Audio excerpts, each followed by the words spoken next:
Welcome to Simplified UPSC by PPP, where we listen, learn, and grow together.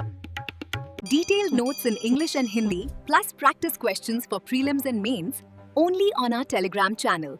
Link in description. Want early access to all videos of this series?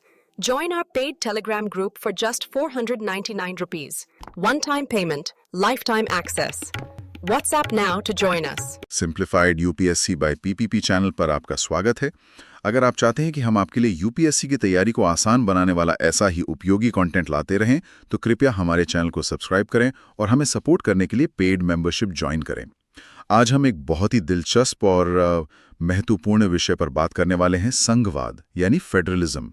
हमारे पास NCERT की कक्षा 11वीं की किताब Indian constitution eight works का 7वां अध्याय है और साथ में है यूपीएससी के पिछले कुछ वर्षों के प्रश्न।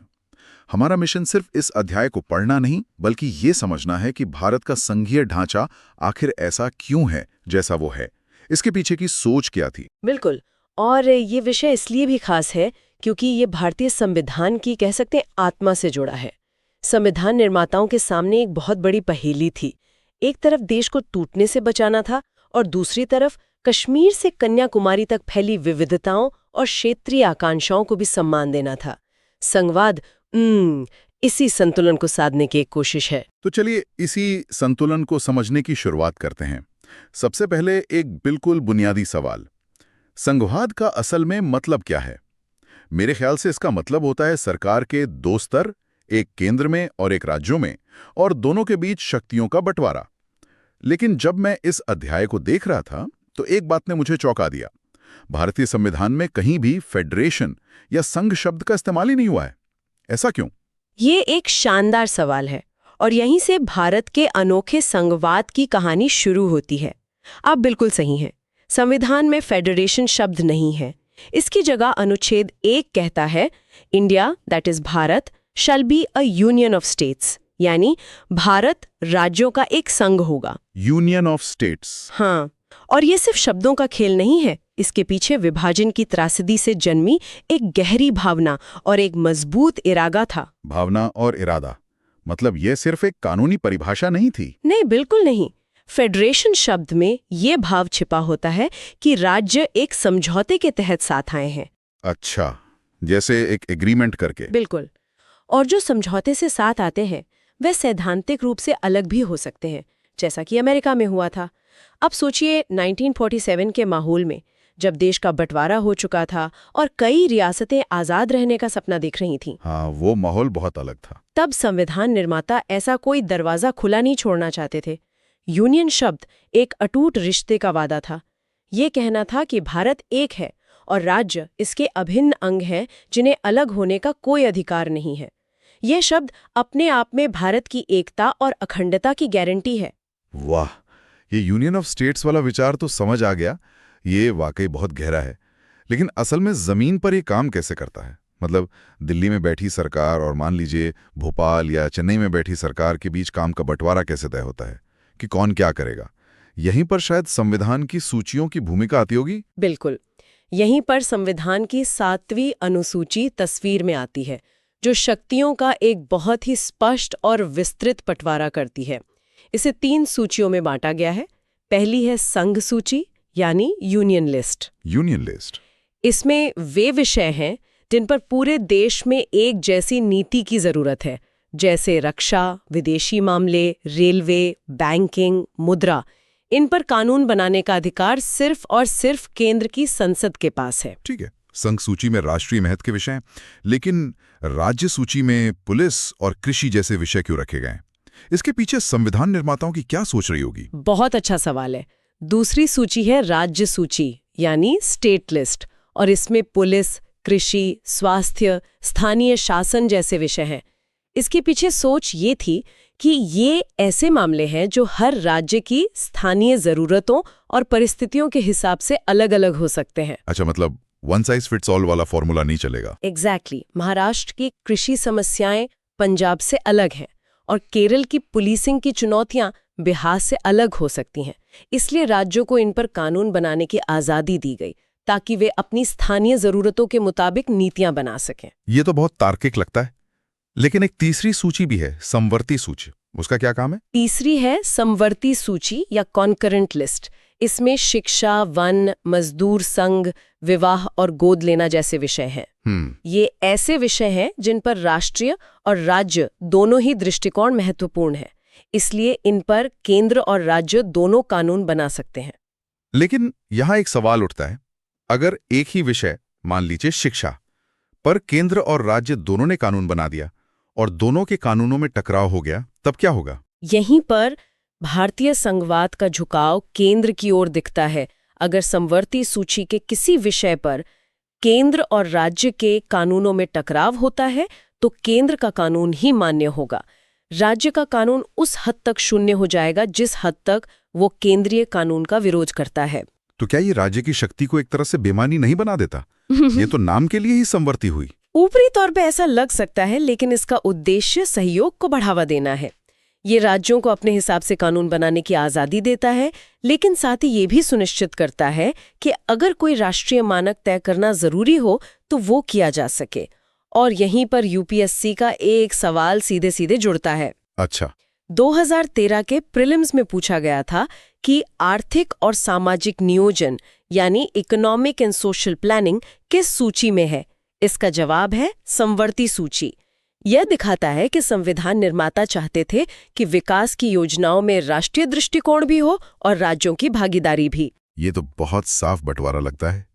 पर क्या ऐसा नहीं हो सकता कि कोई नया विषय आ जाए जो उस समय सोचा ही ना गया हो, जैसे आज के समय में साइबर क्राइम, आर्टिफिशियल इंटेलिजेंस या स्पेस टूरिज्म? ऐसे मामलों में कानून बनाने की शक्ति किसके पास होती है?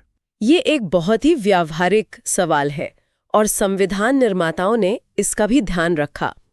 ऐसे विषय जो तीनों में से किसी भी सूची में नहीं है, उन्हें अवशिष्ट शक्तियां या रेजिड्यूरी पावर्स कहा जाता है, और ये सारी अवशिष्ट शक्तियां केंद्र सरकार को दी गई हैं। ओह! हाँ, ये एक और उदाहरण है कि कैसे हमारे संविधान में केंद्र को ज्यादा मजबूत बनाया गया है। हर बातचीत में हम इसी नतीजे पर पहुंच रहे हैं कि पलड़ा केंद्र की तरफ झुका हुआ है। ये यूनियन शब्द से शुरू हुआ, फिर समवर्ती सूची में केंद्र की वरीयता, और अब ये अवशिष्ट शक्तियां भी केंद्र के पास।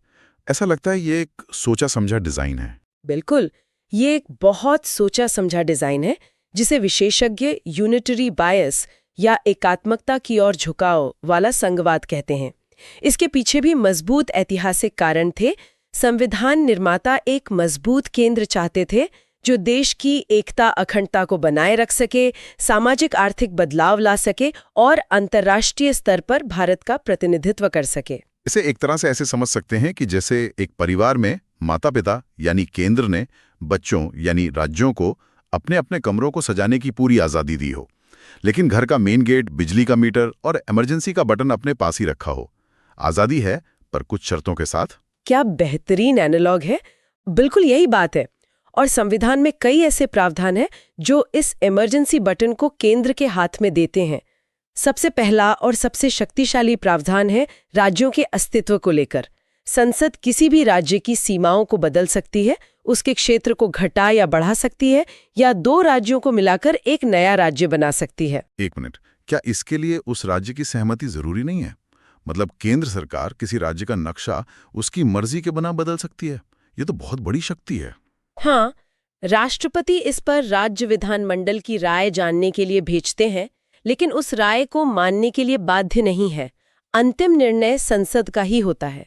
इसीलिए भारत को विनाशी राज्यों का अविनाशी संघ कहा जाता है। Indestructible union of destructible states. बिल्कुल, संघ नहीं टूट सकता, पर राज्य टूट सकते हैं या बदले जा सकते हैं। इसके अलावा आपातकालीन प्रावधान है, इमरजेंसी प्रोविजंस। आपातकाल के दौरान हमारा संघीय ढांचा पूरी तरह से एकात्मक में बदल जाता है और सारी शक्तियां केंद्र के हाथ में आ जाती हैं। और राज्यपाल की भूमिका का भी जिक्र आता है।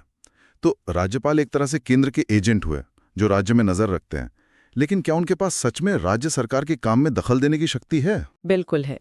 राज्यपाल जिन्हें केंद्र नियुक्त करता है, राज्य विधानसभा द्वारा पारित किसी भी विधेयक को राष्ट्रपति की सहमति के लिए आरक्षित रख सकते हैं। इसका मतलब ये हुआ कि केंद्र के पास राज्य के कानून पर एक तरह की वीटो पावर आ जाती है। इसके अलावा अखिल भारतीय सेवाएं जैसे IAS और IPS अधिकारी भी केंद्र को मजबूत बनाते हैं। अच्छा, वो कैसे? उनकी भर्ती तो केंद्र करता है, लेकिन वे राज्यों में काम करते हैं। उन पर अंतिम अनुशासनात्मक नियंत्रण केंद्र का ही होता है। तो राज्य सरकार एक IAS अधिकारी को बर्खास्त नहीं कर सकती? नहीं कर सकती। और यहीं पर UPSC 2013 का एक और सवाल प्रासंगिक हो जाता है। सवाल था कि क्या संसद अंतर्राष्ट्रीय संधियों यानी इंटरनेशनल ट्रीटीज को लागू करने के लिए राज्य सूची के किसी विषय पर पूरे भारत या उसके किसी हिस्से के लिए कानून बना सकती है? और इसका जवाब है हाँ, बिना राज्यों की सहमति के भी। ये केंद्र की प्रबल शक्ति का एक और स्पष्ट उदाहरण है। इतनी सारी शक्तियों के केंद्र में होने के बाद तो टकराव होना लाजमी है। क्या राज्य इस शक्ति असंतुलन का विरोध करते हैं? क्या वे और ज्यादा अधिकारों की मांग करते हैं? बिल्कुल। आजादी के बाद से ही केंद्र राज्य संबंध, तनाव और सहयोग का एक लंबा इतिहास रहे हैं। समय समय पर राज्य ज्यादा स्वायत्तता यानी ऑटोनॉमी की मांग करते रहे हैं। ये मांगें मुख्य रूप से 3 स्तरों पर होती हैं। पहली है राजनीतिक स्वायत्तता, पॉलिटिकल ऑटोनॉमी। हाँ, राज्यों की अक्सर शिकायत रहती है कि केंद्र अनुच्छेद 356 का दुरुपयोग करके उनकी चुनी हुई सरकारों को बर्खास्त कर देता है या राज्यपाल के पद का इस्तेमाल करके उनके काम में अड़चनें डालता है। दूसरी मांग शायद पैसों से जुड़ी होगी। ऐसा लगता है जैसे राज्यों को घर चलाने की जिम्मेदारी तो दे दी गई है, लेकिन कमाई के ज्यादातर स्रोत केंद्र के पास हैं। आपने बिल्कुल सही समझा। ये है वित्तीय स्वायत्तता की मांग। राज्यों के पास जिम्मेदारियां जैसे कृषि, स्वास्थ्य, शिक्षा बहुत है, लेकिन राजस्व के स्रोत जैसे इनकम टैक्स, कॉर्पोरेट टैक्स ज्यादातर केंद्र के पास है। इसलिए उन्हें अपनी योजनाओं के लिए वित्तीय मदद के लिए केंद्र पर बहुत ज्यादा निर्भर रहना पड़ता है। और तीसरी मांग है प्रशासनिक स्वायत्तता की, जिसमें वो अखिल भारतीय सेवाओं पर ज्यादा नियंत्रण चाहते हैं। इन मांगों के अलावा भी तनाव के कुछ और क्षेत्र हैं, जैसे नए राज्यों के गठन की मांग भी तो अक्सर उठती रहती है। हाँ, नए राज्यों की मांग जैसे तेलंगाना का गठन हुआ और अंतर्राज्य विवाद भी संघीय ढांचे में तनाव पैदा करते हैं, जैसे चंडीगढ़ शहर पर पंजाब और हरियाणा का दशकों पुराना विवाद। हाँ, वो तो आज भी है। या फिर कावेरी नदी के पानी के बंटवारे को लेकर तमिलनाडु और कर्नाटक के बीच का लंबा कानूनी और राजनीतिक संघर्ष। ये सब हमारे संघीय ढांचे की जटिलताओं को दिखाते हैं। ये सब सुनकर तो ऐसा लग रहा है कि हमारा संघीय ढांचा सिर्फ लड़ाई झगड़े और तनाव पर ही चलता है। क्या इसमें सहयोग की कोई गुंजाइश ही नहीं है? क्या कोई ऐसा तंत्र है जहां केंद्र और राज्य मिलकर काम करते हों? निश्चित रूप से है। और हमें ये नहीं भूलना चाहिए कि भारतीय संघवाद का मूल मंत्र टकराव नहीं बल्कि सहयोग यानी कोऑपरेशन ही है। कानूनी विवादों को सुलझाने के लिए न्यायपालिका है, लेकिन ज्यादातर मुद्दे बातचीत और आपसी समझ से ही हल होते हैं। संविधान ने खुद ऐसे तंत्र बनाए हैं, जैसे एक अंतर्राज्यीय परिषद है, इंटरस्टेट काउंसिल, जिसका काम केंद्र और राज्यों के बीच के विवादों पर सलाह देना है। हाल के वर्षों में GST काउंसिल भी तो इसका एक बड़ा उदाहरण बनकर उभरी है। बिल्कुल सही। GST काउंसिल सहकारी संघवाद यानी कोऑपरेटिव फेडरलिज्म का एक जीवंत और शक्तिशाली उदाहरण है। ये एक ऐसी बॉडी है जहां देश के वित्त मंत्री और सभी राज्यों के वित्त मंत्री एक साथ बैठकर टैक्स दरों पर फैसले लेते हैं। यहां हर फैसले में राज्यों की सहमति जरूरी होती है। ये दिखाता है कि कैसे आर्थिक मामलों में एक सहयोगी ढांचा बनाया गया है। और संविधान में भी तो सहयोग और विविधता को समायोजित करने के लिए कुछ खास प्रावधान है। हाँ, हमारा संविधान कठोर नहीं, लचीला है। ये एक साइज सब पर फिट नहीं होता के सिद्धांत को समझता है। इसलिए कुछ राज्यों के लिए उनकी विशेष सामाजिक और ऐतिहासिक परिस्थितियों के कारण विशेष प्रावधान किए गए हैं। जैसे उत्तर पूर्वी राज्यों नागालैंड, असम, मिजोरम को उनकी जनजातीय संस्कृति की रक्षा के लिए कुछ विशेष अधिकार दिए गए हैं। जम्मू और कश्मीर के लिए अनुच्छेद 370 भी इसी का एक उदाहरण था।